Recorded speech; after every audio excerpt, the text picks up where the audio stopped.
Alright guys, how we doing?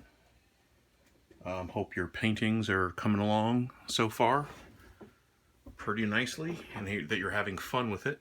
That's the main thing. Hopefully you're enjoying this process.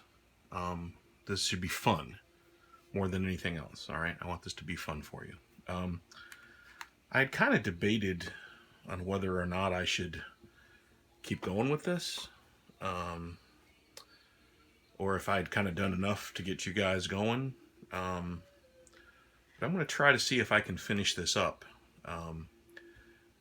over the next, couple of videos and kind of talk through the rest of it, and we'll see how it goes. And if it turns into a complete disaster, then, then I guess maybe you'll never see these. But if it does all right, then I'll go ahead and upload these, and that'll help you finish these up.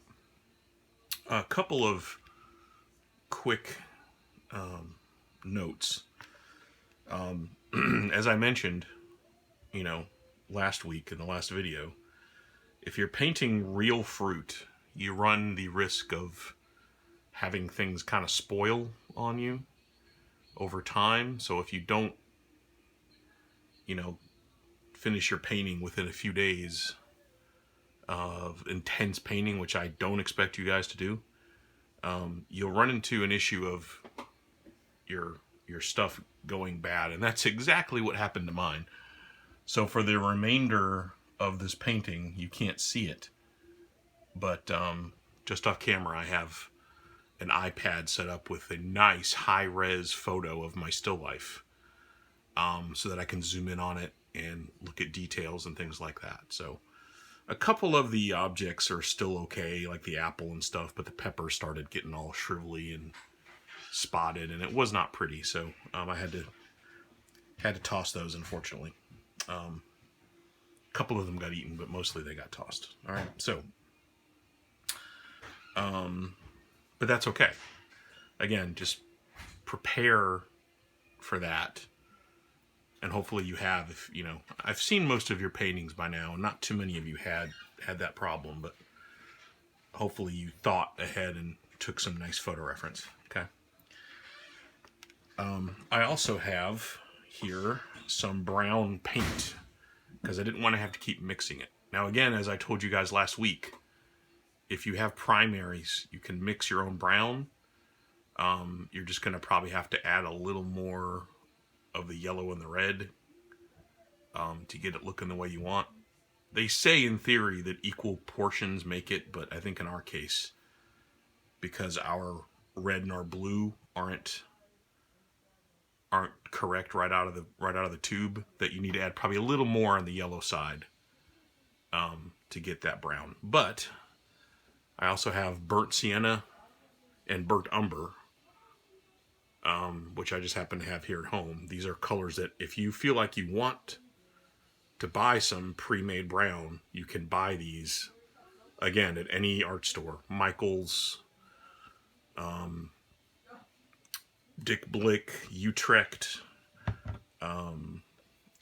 Jerry's Artorama sells them, okay? And they're not very expensive, maybe $5 or $6 for a tube. So you can buy some of this if you want to. But again, it's not necessary. You can mix it if you want. One other thing that I will recommend to you guys is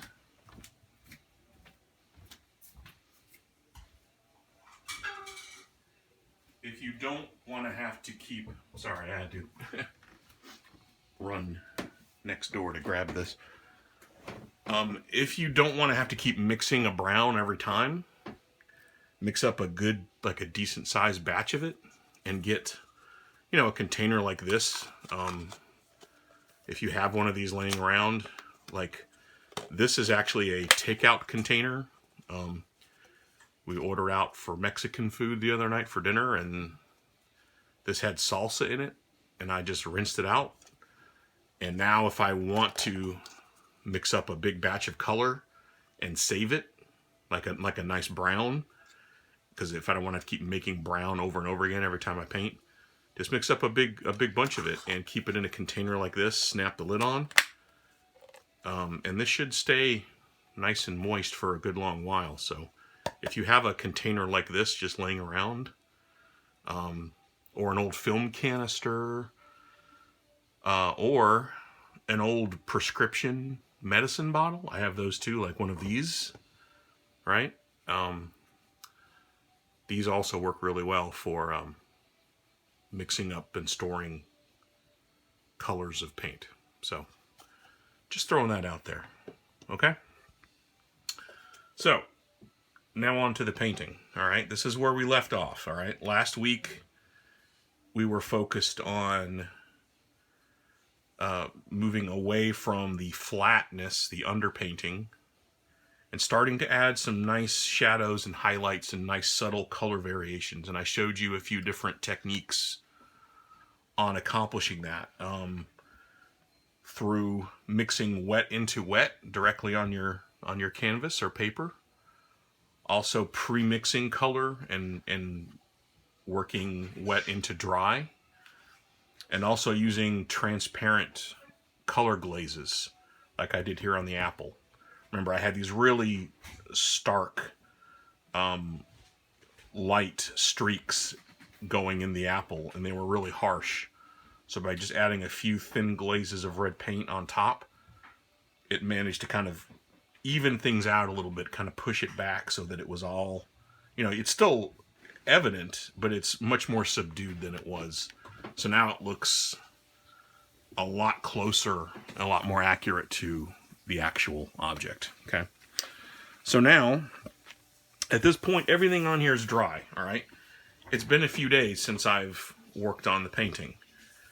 All right. And you're probably going to be in the same situation where, you have a painting session, you make a lot of progress, and then maybe the painting kind of sits for a few days and you can't get to it. Remember, acrylics dry pretty quickly. So if I want to do any wet into wet blending on this now, I'm going to have to mix up more of this base color. And I'm, again, not going to worry if it's not an exact match, because remember last week I talked to you a little bit about color reinforcement, which means that even if I mix up something that's close, as long as it's close and it's a little different, that's actually a good thing, because all these subtle little different variations in color are going to actually give life and visual interest to the painting. So, I'm going to kind of start working in smaller areas now. I've kind of got everything in at least a somewhat midway progression in terms of the stage here. But I'm going to need to go back and work on these objects more. These peppers need a lot more work on them. This green pepper is going to need more work on it. I need to work on the background as well. So, I was actually listening to that, but anyway. Okay. It's fine. So, basically, I'm going to not try to have multiple things going on now. Now that I've kind of got everything in a certain stage, I can go back and start working in smaller areas. So the background needs some work. The cloth here, I'm going to try to add a few wrinkles here and there to make it feel like cloth. And I need to work on these peppers especially. So that's what I'm going to start out with now. So I've got some paint already here on my palette. I'm going to mix up some more oranges and try to work on some of these peppers right now, because they're bugging me. So I've got my water, I've got my brushes all set up ready to go. So now I can just start mixing. And I'm going to use one of my smaller brushes because, again, I've got, smaller objects that I'm working on now. So this is a decent sized brush. I'm going to just put a little bit of water in there. get that going. And I'm going to just take a little bit of red, add it to a little bit of yellow over here on the side, and start trying to get an orange going. And the orange of these peppers, it's a deep orange.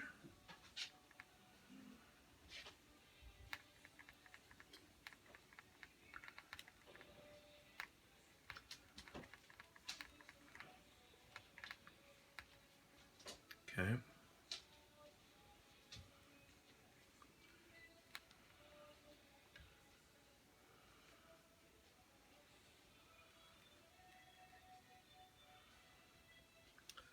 Don't know if you can hear or not. I've got some tunes on in the background, so you should definitely do the same.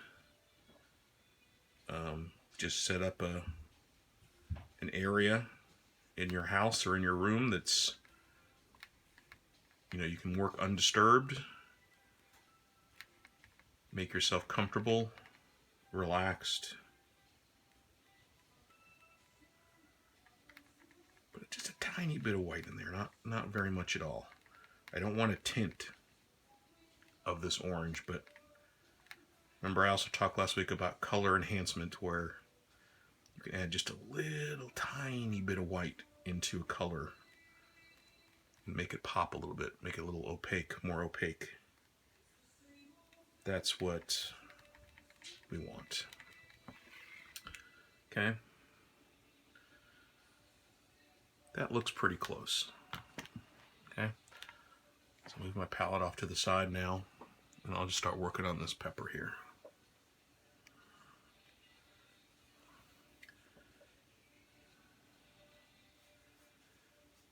Alright, it's covering somewhat.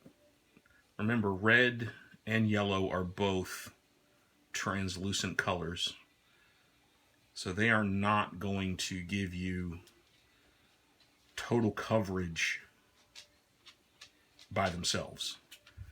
If you want to completely cover what's underneath, you will need to add some white to your color, or put a coat of flat white. Like if you don't want anything underneath, like if you just don't, you can't use any of it, put a complete coat of flat white down there,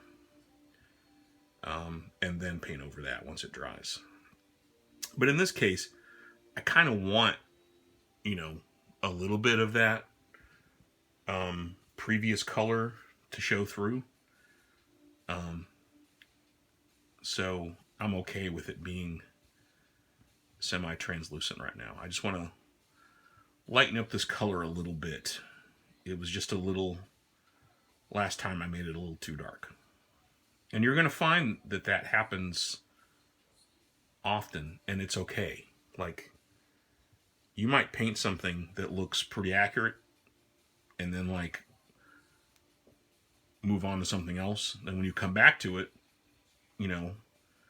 a few minutes or even a few days later, and you'll be like, wait a minute, that doesn't really look like what I wanted it to.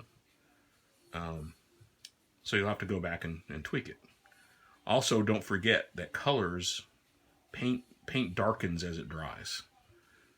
So something might look right to you when you first put it down, but then once it dries, it starts to go a little off from what you intended. So to avoid that, maybe mix things a little bit lighter than you think they look, so that way when it dries, it'll kind of even out. All right, I'm going to do the same thing to this orange pepper over here. Again, I think the shadows that I mixed last time they just wound up being a little too dark. I think mainly because it dried darker. So I'm just going to put a layer of orange, base orange over this. And see how the shadows are still evident, but they're getting pushed back, kind of like a glaze, okay? So what I'm doing here with these peppers is I am, again, doing a dual purpose here. I am not only pushing back these sharp shadows, I'm also kind of reactivating this area. Oops, I need to refresh my screen there. So I'm not only pushing back the shadows, but I am re-wetting this paint. So now that I've got some fresh paint here, I can mix some wet into wet colors on here. All right. For instance, on this pepper, I've got some almost yellow-orange highlights in the front because it's closer to the light source. So I'm just going to get some bright yellow and mix it right into that. Maybe you can get just a little bit of white too, mixed in with the yellow for some opaqueness.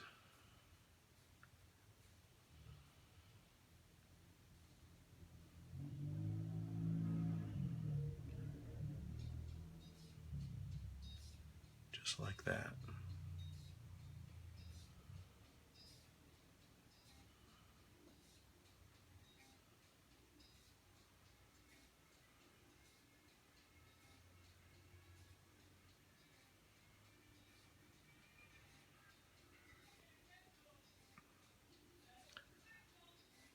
That's already looking a little more volumetric than it was, which is what I want.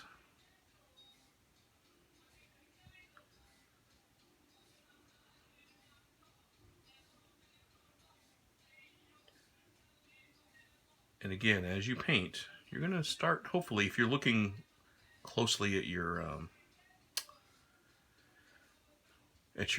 objects, like you should be, you're going to notice lots of subtle little warm and cool variations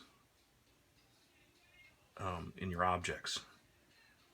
And while your paint's wet, you can just go in and just add little accents, little warm and cool accents to that wet color, kind of blend them in, and get some nice subtlety.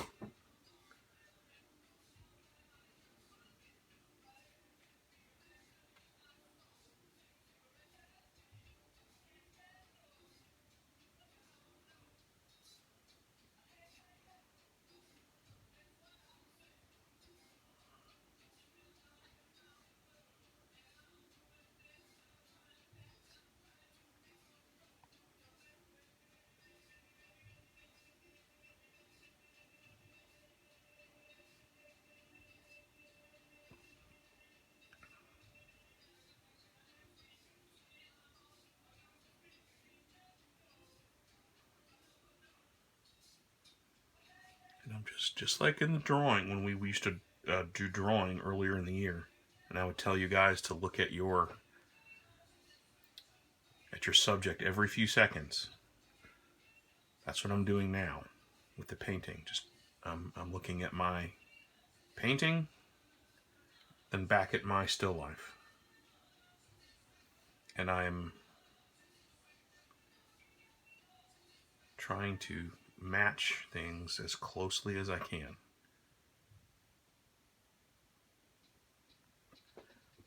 You definitely want to keep refreshing that visual memory of yours. Otherwise, you're just kind of making stuff up.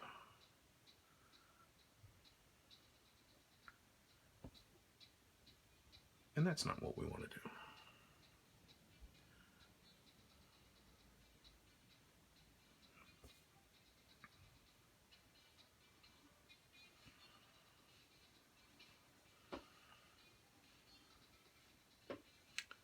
Again, if your paint starts to feel like it's drying out a little bit on your brush, like if you feel like your brush is starting to drag a little bit on your paper, just put a little tiny dab of water on there. Just dip it in a little bit of water. Put a little bit of it in your paint, just not much. And that should make it a little smoother.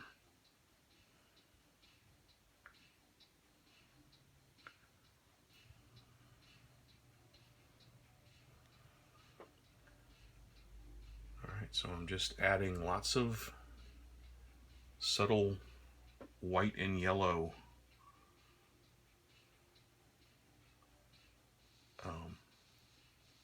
highlights to certain areas of this pepper.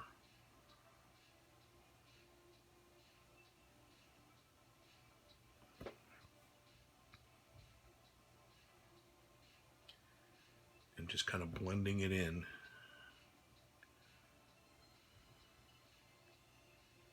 with the orange that's on my canvas. I'm trying to just get some of this mixed while the paint is still wet. Now there are things you can buy to mix in with your paint to make the acrylics stay wet longer. I'm not using any of that right now, but it's called paint retardant, and basically, again, it just keeps your paint wet, keeps it from drying out so quickly. So that's something that you can buy if you feel like you need it, but I just try to work in really small areas and try to keep it going. Like I'm just kind of going back and forth between both of these peppers, but I'm not trying to do anything else right now. I'm just focusing on these objects for a little bit. Painting is often kind of a juggling act. Right? And again, some artists will work on really small sections at a time and like won't move on until they actually finish those sections. Some people can work that way. I don't object to it, but personally, I kind of like to have the entire painting at least in a somewhat, like have everything kind of in a somewhat similar stage of development. Only because if you totally finish one object and then it's maybe not quite right, you're going to be spending all your time making the rest of your painting match that object. But if that object isn't totally correct, nothing else will be either. So, but some people can do it really well. I'm just not that good, I guess. I don't know. But anyway. But I'm hoping that you guys are finding that painting, even though it seems a little intimidating on the surface, it's actually pretty forgiving. If you make a mistake in a painting, it's fairly easy to recover from. As long as you don't panic and start making a mess. Like you gotta learn, if you're not sure what to do, you gotta learn how to just stop what you're doing, take a step back and think about what's not working and reevaluate. If you can do that, then it's not so bad.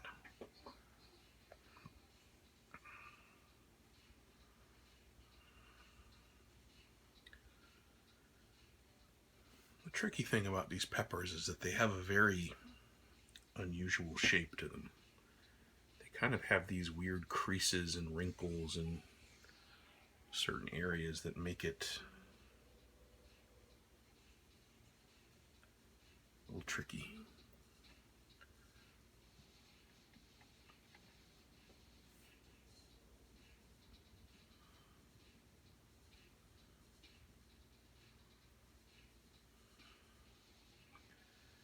This one pepper has a very subtle crease going down the middle of it. And the edge of that crease is catching a very subtle highlight.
Again, if you want to darken a color,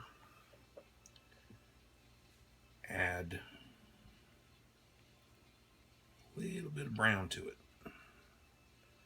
Or some dark blue would work too, depending on the color. It tends to work better on the reds, but a blue would work.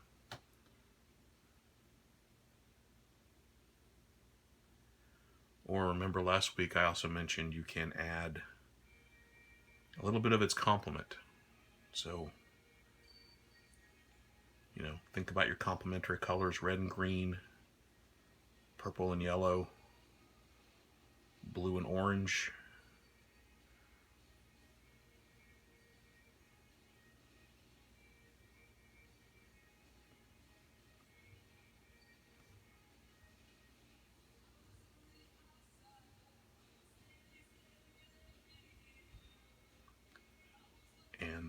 And again, you know, you don't need to add a lot. So whatever you're adding to the color to darken it, just do it in really small amounts, small increments.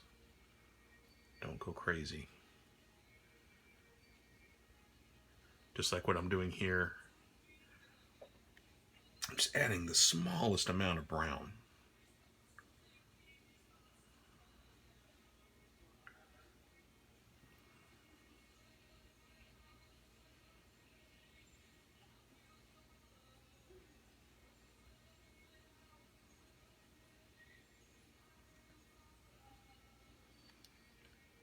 And that's usually enough.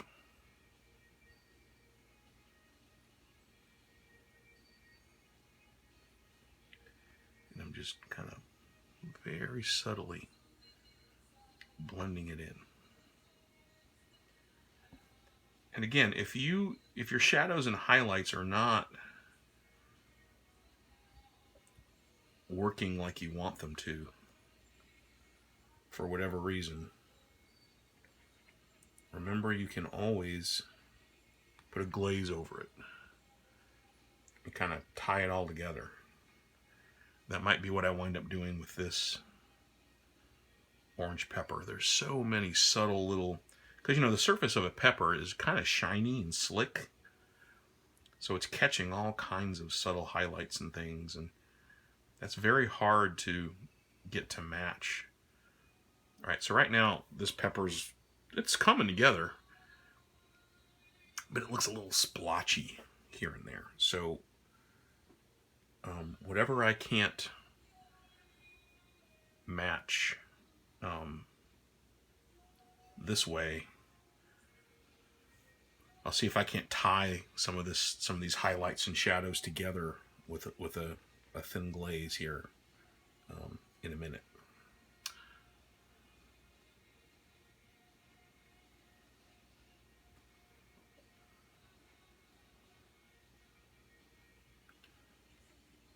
Like I said, it's a balancing act. It's a juggling act.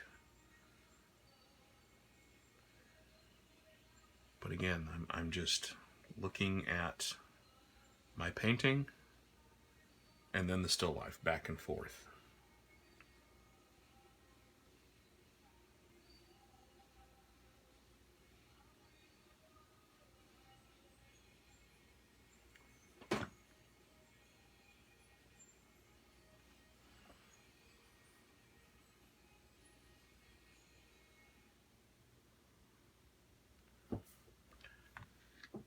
same over here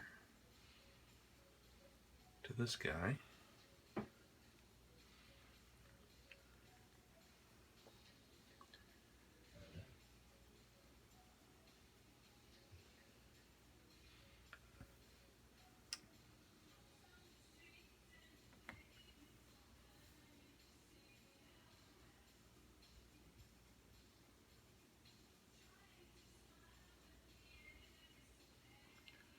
There's a really heavy crease in this pepper right here. So it's kind of making a cast shadow right here on this part of it.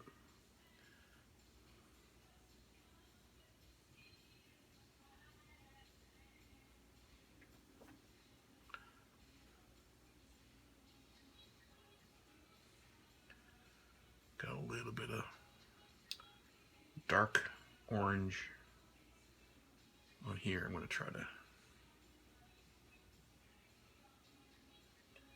use up on this one before I lose it.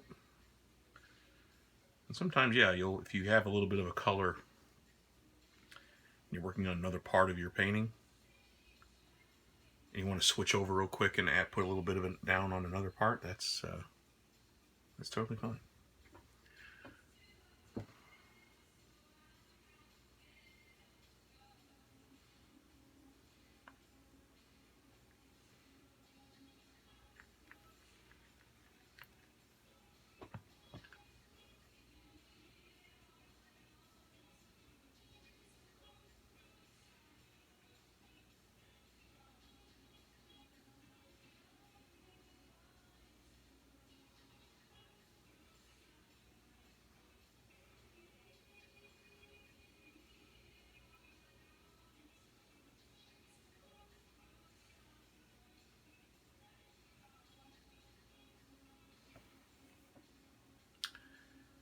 I'm just trying to get some polish on these surfaces.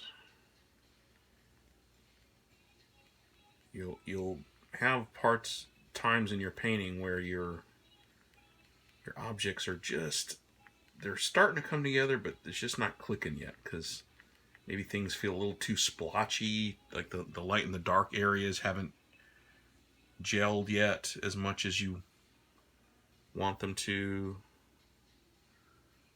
It could be a different number of reasons, but it's going to have to keep blending and working with stuff until you get it. But that's where, again, the layering comes in. Remember last week in the last video I mentioned one of the important things to remember about a painting is that it's not just about color enhancement, it's also about layering. And you'll kind of hit this sweet spot where you're, painting and you've got just little faint remnants of what you've already done, like showing through. And it just, something happens. It's like a happy accident where sometimes you'll just be painting and just the right elements will show through in your layers and give you a nice kind of a rich surface. And again, it's not about getting it to exactly match the still life. I mean, that's what you're trying for, but odds are you're not going to get it exact. But that's okay as long as things still look good. So you've got some nice, rich color happening. And as long as you are,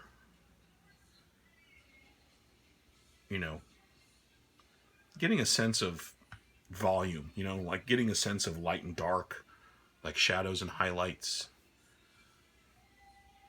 that's then it's okay.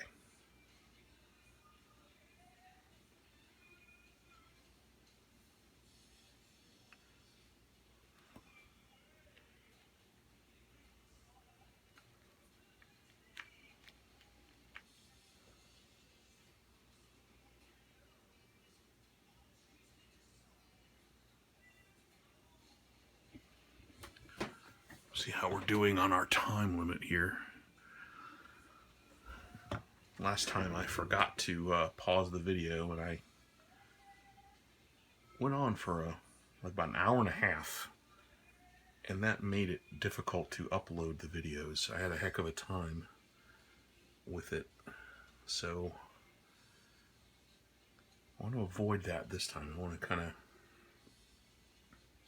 stop at about 40 or 45 minutes and then start again, and break this up into parts, so that way it won't be such a huge memory hog. Still trying to get the hang of making videos, so still learning some stuff. I mean, I've made videos before, but usually not for painting because it's a longer process. I usually just do it for my drawings. But this time, you know, with circumstances being what they are,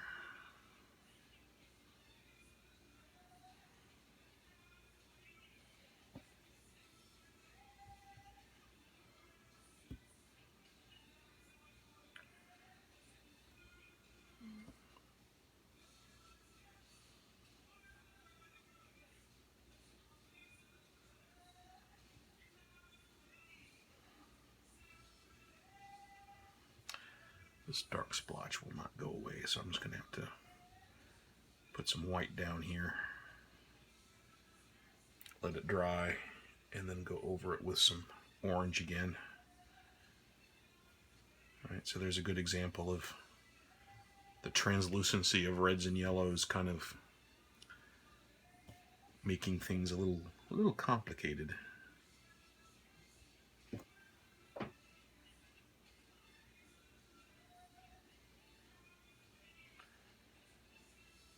This brighter orange over here, that looks better.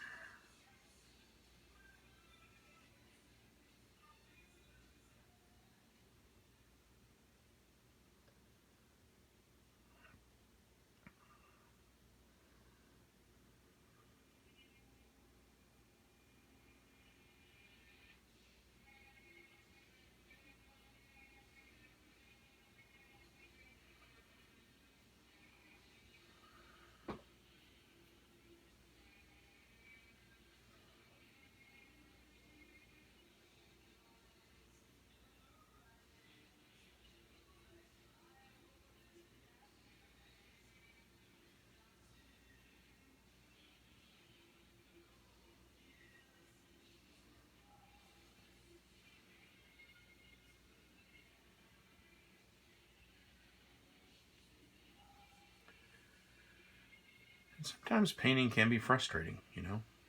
It can be. I hope it's not that way for you, but if it is, just try your best to work through it. Remember, when in doubt, just kind of stop what you're doing and reevaluate. And think of it like drawing, all right? I mean, no, it's not exactly the same, but it's very, very similar. So think about how you would be shading this if it were a black and white drawing. And you know, if you're really having trouble with color mixing, try that. Try taking, like, if you have a photo reference, which you should, take that photo and make a copy of it and convert it to black and white and just look at the values of the painting. Look at the light and dark areas of the painting and focus on that. I mean, I have honestly seen, and maybe I'll demo this a little bit later, but I've actually seen artists that will do the painting in black and white or in like sepia and white. Like, they won't use pure black, but they'll use like a brown paint like I have here, like a burnt umber, burnt sienna. Usually an earth tone like that is called a sepia color. They'll kind of do like a value, it's almost like a value study of the painting. And then they'll just go back over it with thin glazes of flat color, and it somehow makes it look three-dimensional. So that's another option.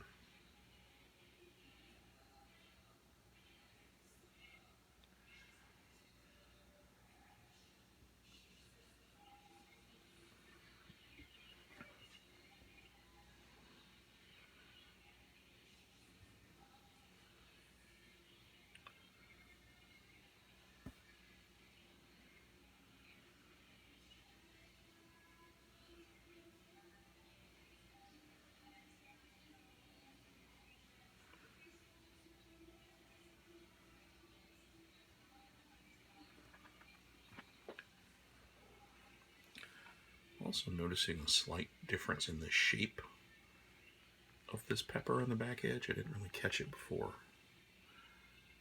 For some reason I have this curving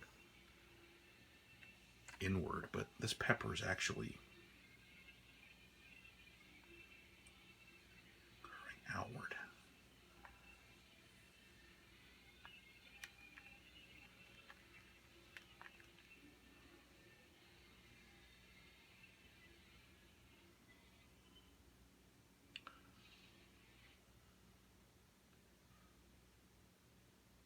Don't know how I missed that before, but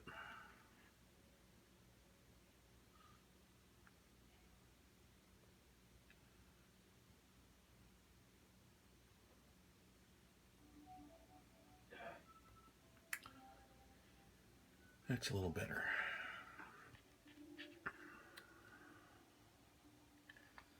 Touch that up a little bit more, but okay.